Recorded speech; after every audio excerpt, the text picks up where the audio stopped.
Now, let's take a look at what's making news in print and online this morning. We're joined by the Deputy Director at the Australia Institute, Ebony Bennett. Ebony, very good morning to you.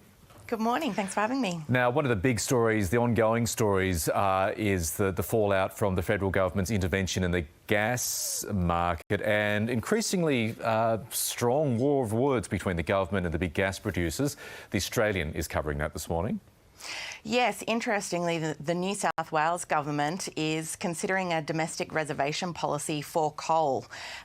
It apparently does not trust the gas companies to do the right thing, and it looks to be asking a majority of thermal coal providers in New South Wales to reserve about 10% of capacity for New South Wales to, quote, keep the lights on.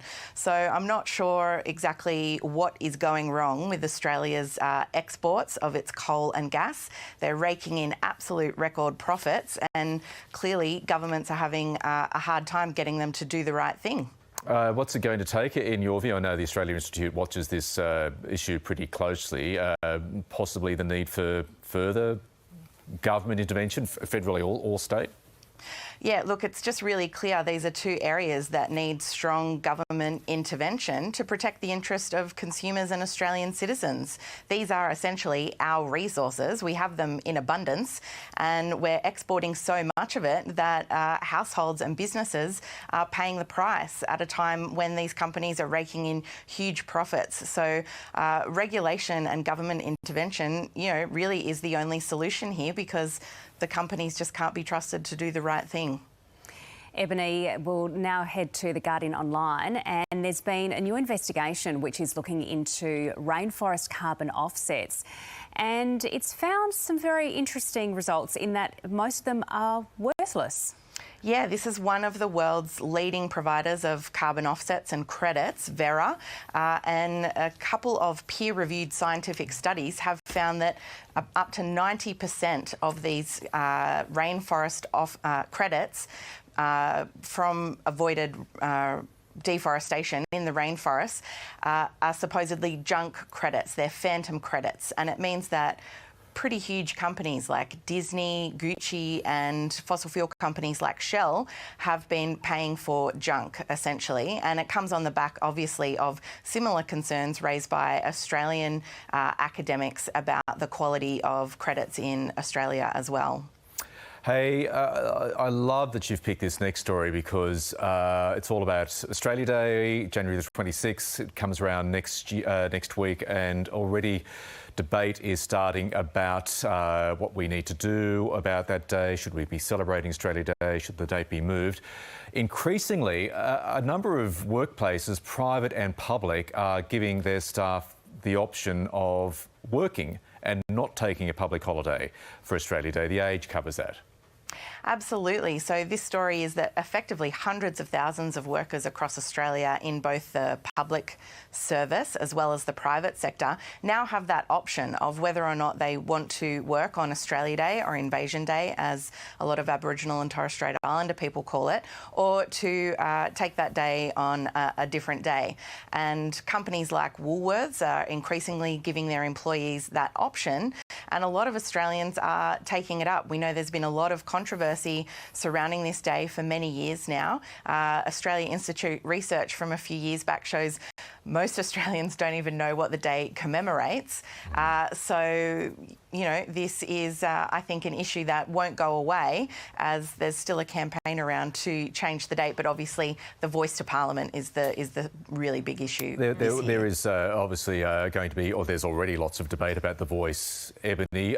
Do you think that will create even more momentum? And there is momentum. There has been momentum for years for possibly moving this date, if not this year, certainly in the near term, medium term future. Look, I certainly think it's a possibility. I think the debate that we're having around the voice to Parliament means that people are going to look at Invasion Day, Australia Day in a different way. They're probably some people thinking about it for the first time. And, for a lot of the Aboriginal communities around Australia, it's a day of deep mourning that represents the dispossession of their land. And a lot of other Australians are, I think, reconsidering that in a new context. Now we'll take a look at the Sydney Morning Herald, and this is something that we've been talking about, especially the last few days, with policies about cashless gaming and cashless poker machines. And a former Deputy Prime Minister has weighed into the debate about whether this will have an impact on regional communities. Absolutely. So New South Wales Premier Dominic Perrottet is looking to introduce cashless gaming cards into New South Wales, and he will need the support of the Nationals to get that through Cabinet and through the Parliament. They've withheld that for now, and John Anderson, the former Nationals leader and Deputy Prime Minister, has intervened basically to say you should really be looking at passing this legislation because of the damage that that pokies do in regional communities and the absolute social cost and the harm that comes from problem gambling. He says he doesn't believe the economic case stacks up from pubs and clubs, warning that it's going to decimate regional Australia. And he says it's important to look at the social harms caused by gambling, and he just doesn't really believe that there's a jobs bonanza in there for regional Australia, and has implored his Nationals colleagues in New South Wales to pass this legislation. Yeah, that's very interesting. Well, the Nationals are obviously part of the government, well and truly behind Dominic Perrottet, the Premier's move to bring in cashless gaming. And, gee, speaking of momentum, there's a bit of momentum happening here. We covered yesterday the RSL in Tasmania moving to strip pokies from its clubs. There are moves elsewhere in the country to tackle, sadly, and I don't know, lots of people out there enjoy a flutter on the pokies, clubs right around the country putting $10, $20 in. That's part of people's pastimes, but increasingly, sadly, Ebony, isn't it? Pokies are the source of a lot of gambling problems in Australia.